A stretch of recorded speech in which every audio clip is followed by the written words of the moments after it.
Halo semuanya, pada slide ini saya akan menjelaskan tentang peluang.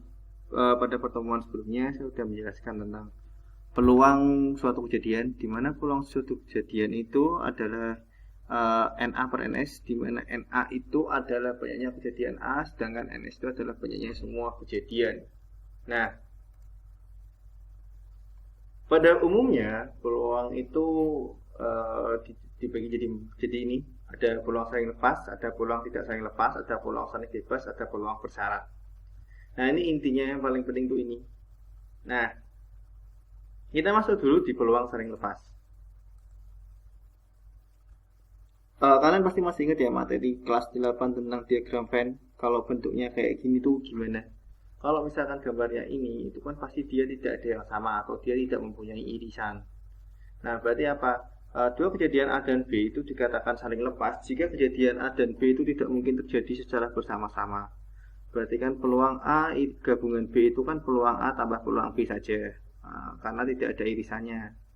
Nah, kalau di persoalan, di soal-soal, kalau misalkan saling lepas itu biasanya itu ada tanda hubung atau. Jadi kalau misalkan dia ada ataunya, jadi ada kemungkinan bahwa dia itu adalah saling lepas. Nah, contohnya kayak gimana? Di sini diketahui dua buah dadu dilempar secara bersama-sama. Tentukan peluang munculnya mata dadu berjumlah 10 atau 11.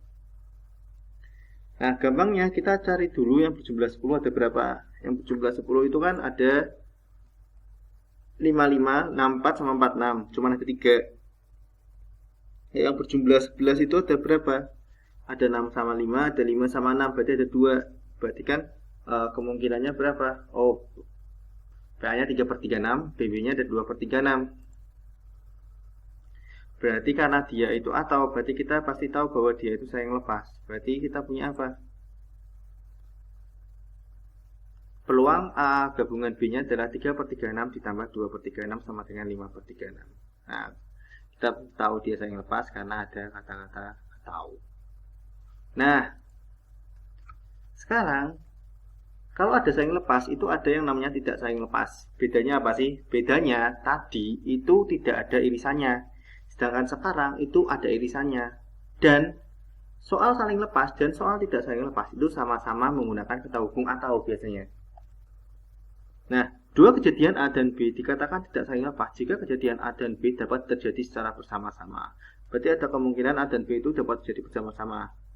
Nah, kalau di diagram Venn kan kayak gini, berarti ada irisannya. Kalau ada irisannya, berarti kita tidak boleh menggunakan saling lepas, tapi kita menggunakan tidak saling lepas. Bedanya apa sih? Bedanya cuma dikurangi dengan irisannya aja. Contoh ya. Nah, diketahui seperangkat kartu bridge diambil sebuah kartu. Tentukan peluang terambil kartu berwarna merah atau king. Nah, berarti sebelum kita mengerjakan, jangan asal langsung, oh cari merahnya berapa, cari kingnya berapa, langsung ditambah. Tidak boleh seperti itu. Tapi kita harus tahu dulu, oh dianalisis dulu, oh ternyata ini king dan warna merah itu ada. Berarti dia punya irisan. Kalau dia punya irisan, dia termasuk yang tidak saling lepas. Nah, berarti kita tahu peluang A berapa? Oh, kejadian kartu merahnya ada 26 per 52. Dapat 26 dari mana? Kartu bridge itu kan ada 52. Nah, merah itu kan hati sama wajik. Kalau hati ada 13, wajiknya 13 ditambah jadi ada 26. 52 dari mana? Jumlah semua kartu. Yang B pulang kejadian kartu king-kingnya cuma ada 4. 4 per 52. Nah, king yang warna merah ada 2. Berarti kan kita bisa mengetahui peluang terambil kartu. Peluang terambil kartu berwarna merah atau king itu adalah 26 per 52 ditambah 4 per 52 dikurangi 2 per 52. Hasilnya adalah 28 per 52. Nah, kita udah jelasin tentang saling lepas dan tidak saling lepas. Sekarang kita masuk ke saling bebas. Dua kejadian A dan B dikatakan saling bebas jika kejadian A tidak mempengaruhi peluang terjadinya kejadian B dan sebaliknya. Biasanya di persoalan peluang, kalau saling bebas itu ada tanda hubung dannya. Nah, ini rumusnya, peluang A ya, irisan B atau peluang A dan B itu sama dengan peluang A dikali peluang B. Kita masuk ke contoh. Pada pelemparan sebuah koin dan sebuah dadu, tentukan peluang munculnya gambar pada koin dan mata dadu ganjil pada dadu. Berarti kan kita punya koinnya. Peluang muncul gambar pada koin itu kan 1 per 2. Karena koin itu kan kalau nggak angka ya gambar. Nah, kalau dadu itu kan Jil itu kan 135, sedangkan dadu sendiri kan 1, 2, 3, 4, 5, 6. Berarti kan 3 per 6 atau 1 per 2. Berarti kan karena di sini ada tanda hubung dannya, berarti kita menggunakan saling bebas. Berarti peluang A dan B itu adalah setengah kali setengah, ketemunya adalah 1 per 4. Nah, sekarang kita masuk ke peluang bersyarat. Nah, peluang bersyarat itu maksudnya gimana sih? Maksudnya adalah dua kejadian A dan B dikatakan tidak saling bebas jika kejadian A dan B dapat terjadi secara bersama. Munculnya kejadian A mempengaruhi peluang terjadinya B dan sebaliknya. Jika A dan B adalah dua kejadian bersyarat, maka kita dapat mendefinisikan seperti ini. Peluang kejadian A dengan syarat kejadian B itu adalah peluang A syarat B sama dengan peluang A irisan B diper peluang B, di mana peluang B itu tidak boleh sama dengan 0. Nah, kalau misalkan B syarat A, berarti kalau peluang B syarat A, berarti tinggal peluang A irisan B diper peluang A, di mana peluang A juga tidak boleh sama dengan 0. Intinya kalau misalkan penyebutnya tidak boleh sama dengan 0. Kita langsung masuk ke contoh. Dua buah dadu dilempar bersama-sama. Tentukan peluang muncul jumlah mata dadu lebih besar dari 9 dengan syarat dadu pertama itu muncul 5.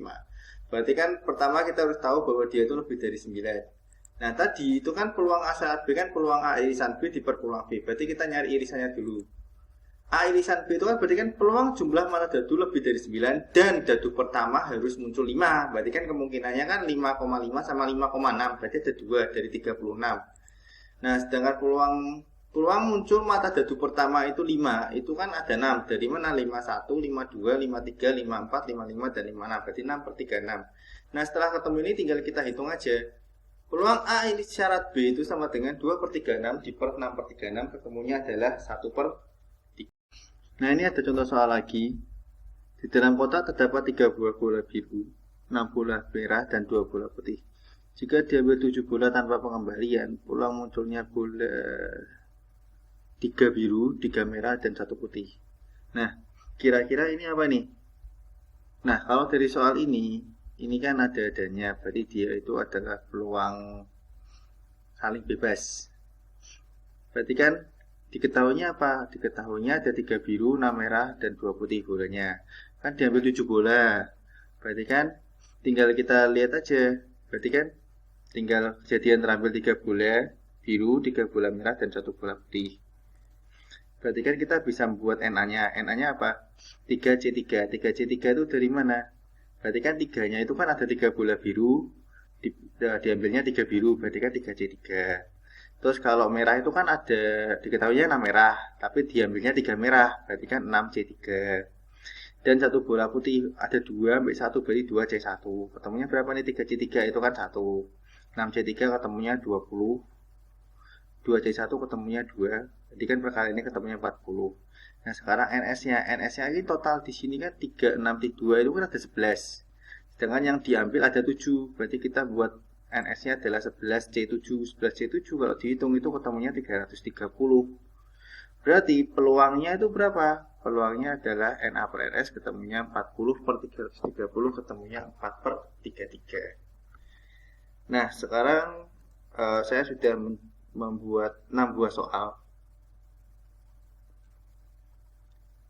Soal dikerjakan dengan teliti, hanya 6 saja.